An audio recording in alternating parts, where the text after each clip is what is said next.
Yeah, I mean, I guess we could kind of talk about overall Rostermania, just my thoughts while I'm warming up. I guess we could start with that. All right, let's start with... Who should we start with, chat? Okay, someone mentioned Beans. I'm a bit confused by the whole Bean situation, if I'm honest with you. I like Insight, but I think he's a clear player for an upgrade path, in my opinion. I think it's a duo we saw for years, Kleenex and Insight. And, you know, it's just one of those where, yes, it was, you know, it was well, but this year they didn't really progress in the way they wanted to. It's been, you know, 4 or 5 years of that duo, and I think they haven't had as many championships as maybe they want. So if you're looking at them as a serious team and you really want to kind of compete, I kind of feel like you have to step away from that duo, in my opinion. And, you know, Kleenex and Joe was such an electrifying SMG. I actually loved watching them play together. I thought that the ARs were really, really the lackluster part of the team. And when I look at Beans, for me, he very much fits a scrap, like, mold of player.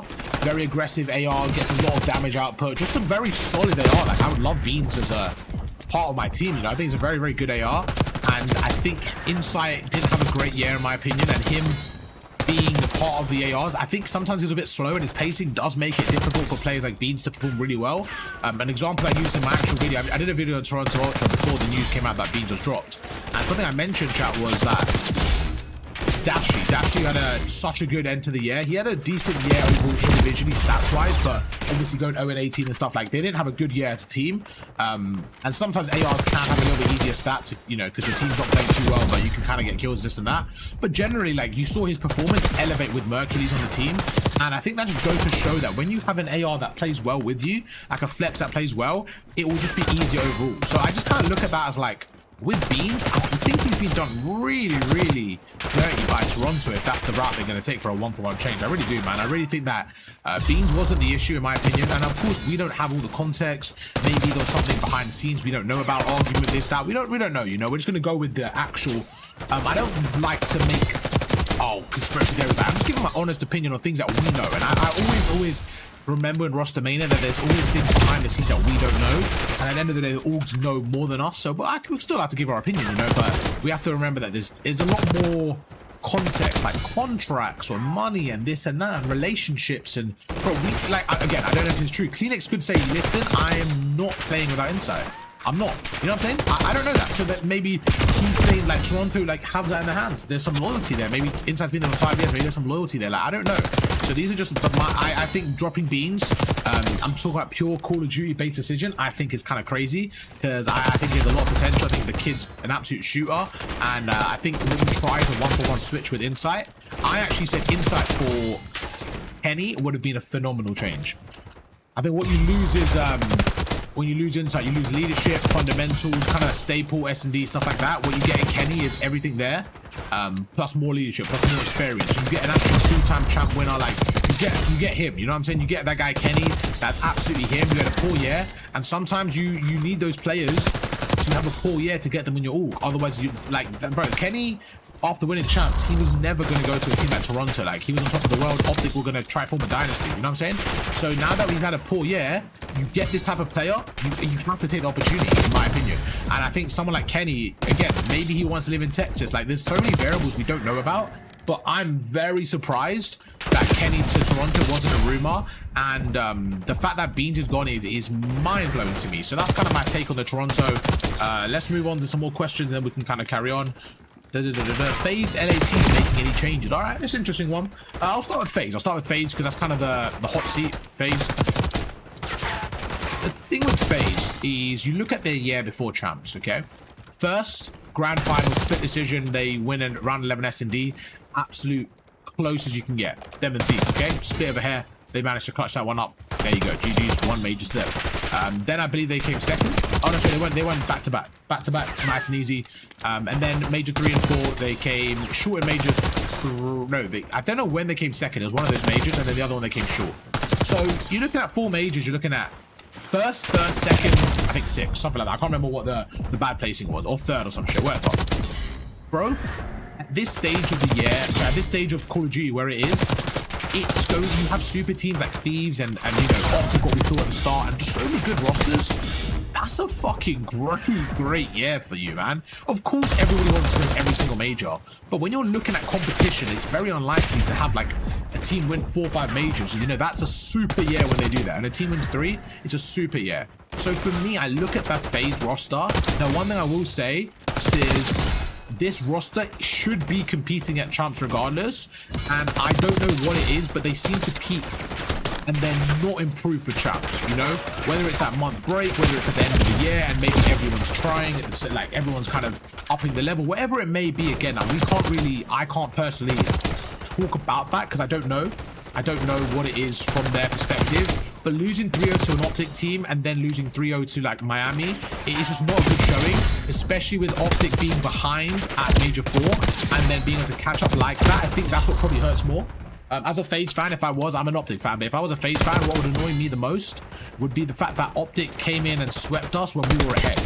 So that shows complacency that we didn't get. You know, we were already ahead and we kind of fell behind. That shows complacency. Whether that's true or not, I don't know. I actually was watching some of Abeezy's vlogs. If you guys, I find it interesting. They're quite good content. They're really good content from Abeezy, and it looked like they were in the lab. So as an Optic fan, I was kind of scared. I was like, obviously I knew they were going to be in the lab, but they were talking about how much time they put in and how they really put extra time in this year and they were really ready. And I was like, oh, they're going to come out swinging. So one side of me sees that and it kind of looks like maybe there is just a fresh perspective needed. I don't think this is ever a talent issue in this scenario. It simply could just be fresh, like needing fresh perspective, needing fresh area, this, that. Like, that's the only reason I would say this could make a change, is if it's from the players themselves. I don't think this is a scenario where someone's going to get dropped for performance. I think it simply will be like, sometimes when winners have been, like when people have been together for so long, sometimes you just need a fresh perspective. You need a new challenge, a different challenge, this and that, like whatever it may be. Like sometimes people just need that fresh change, man. They've been together for basically their whole career, right? So that could be a factor. I'm not saying it is or isn't. I don't know. I really don't know.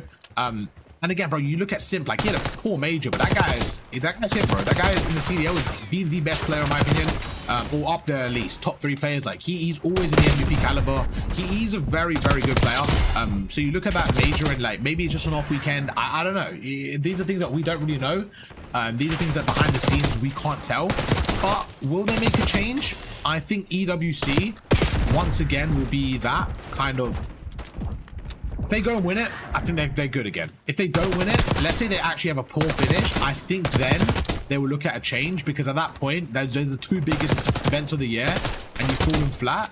I think at that point, especially those type of players as well, I think what you have to remember, chat, is like, for example, say Surge, right? I don't see Surge changing. They've no need for them to change, right? Because they're all young players. They're all getting experiences where they just weren't able to close in the grand finals. And it's one of those where I think you'll get that over time. And, you know, they'll be able to, as a team, find out what it is in the grand final. Because I think that they were making a lot of mistakes. They actually played super well. And as an Optic fan, they actually shot myself a little bit because they were playing well. And I was scared at times, right? So it's nothing to do with the talent. It simply is about closing those games out. But when you look at a team like FaZe, their expectation is just different. When you look at FaZe, you look at someone that, for them, champs is it. Champs, and it's not like they lost in the grand final, you know, they got slammed, bro, top 6. So I think that's gonna stick. And if they come back at EWC and they win the whole thing, you could see where their heads are. You could see that they're like, right, we're locking in, and maybe run it back, and we just, again, just next year it is what it is, bro. We've got to try to like actually close it out and not peak early, you know. So these are conversations that I think they're going to be having. And I don't really know a world where FaZe change, man. I think it's crazy to change for FaZe unless it's the players themselves. And even then, I think it's going to be, I don't see it being a one-person change. I personally see it being like a whole rebuild where like 2 or 3 players leave. I don't think it's going to be like a, oh, Simp out, Joe in kind of thing. I don't see that being a world.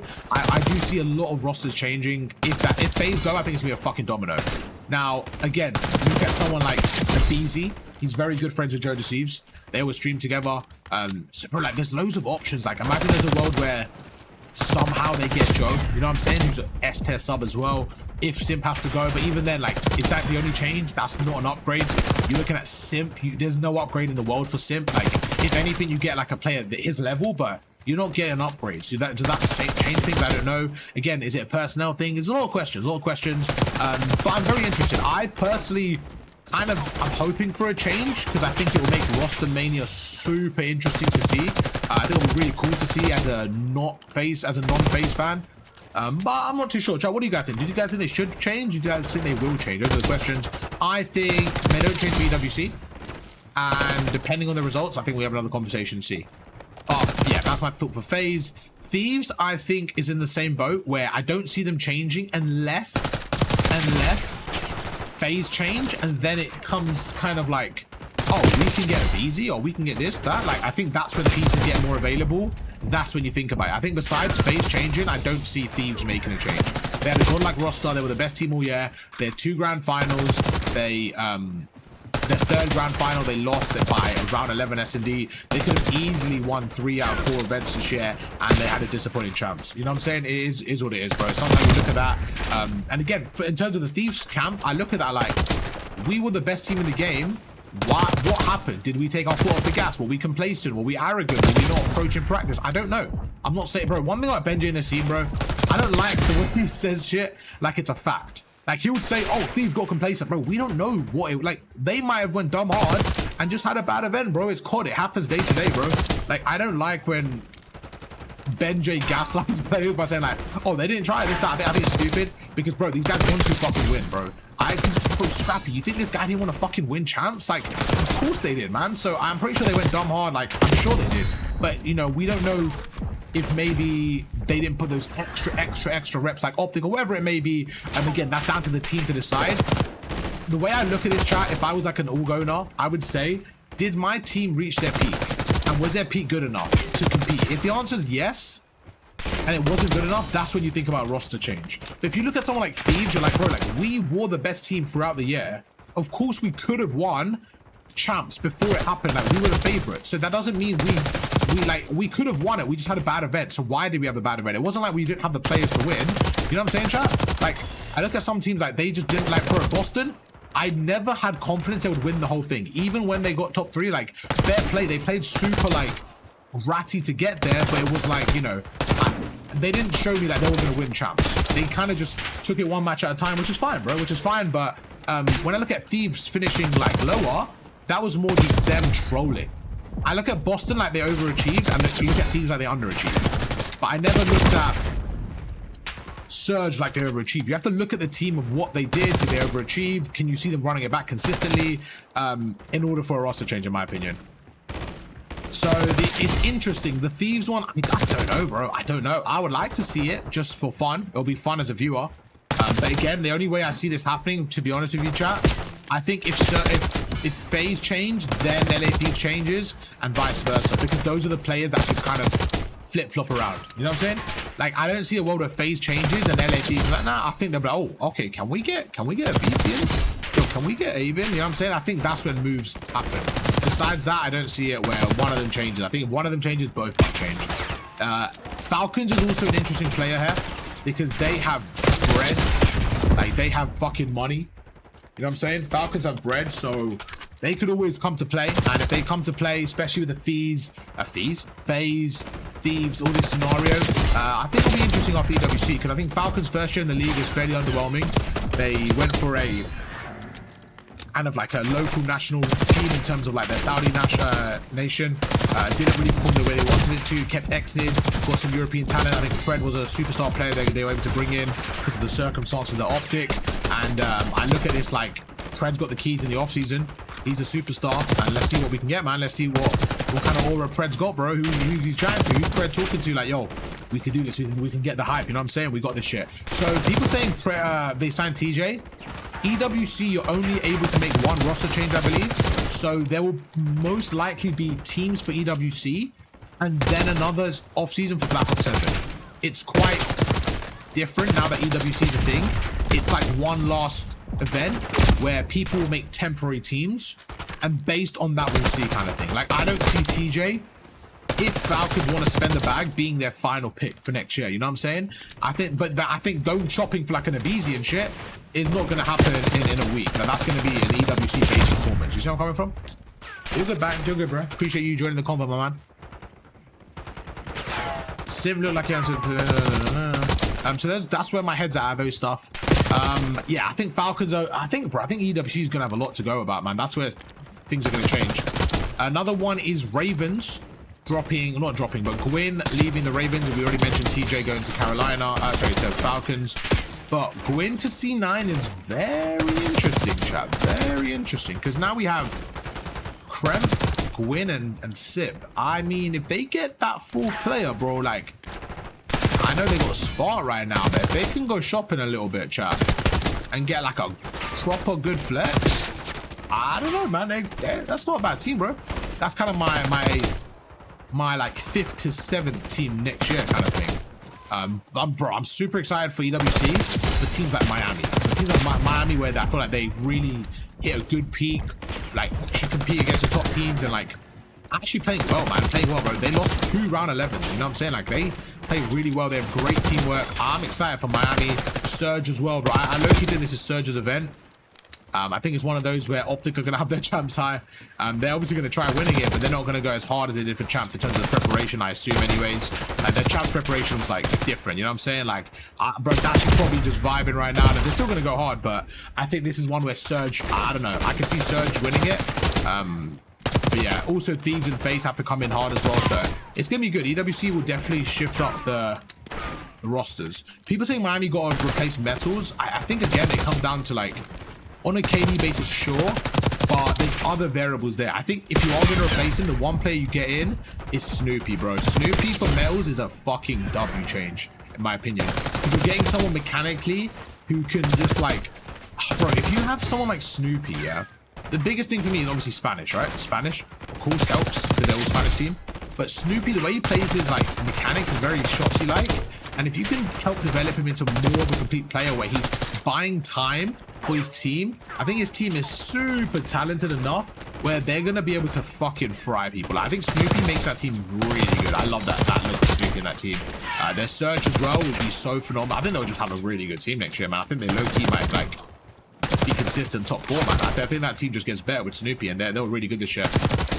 But yeah, in terms of Rostermania, I think that's most of it, man. I'm kind of excited to see the C9. I'm excited to see what happens. I think Toronto picked up Abe, the challenger player for Beans. Like I said, nothing against Abe, but just I don't know why we're dropping Beans. I think that's faded. I did see that Phoenix is going to move to the flex, apparently. I think that's what I saw, which is, I don't understand that one either. It's interesting, you know. I still think Insight maybe should be the one to go, but it's what it is, man. Hope you guys enjoyed the little Rostermania updates. Try to let me know what you guys want to see next time. And yeah, I'll catch you guys on the video tomorrow. Peace.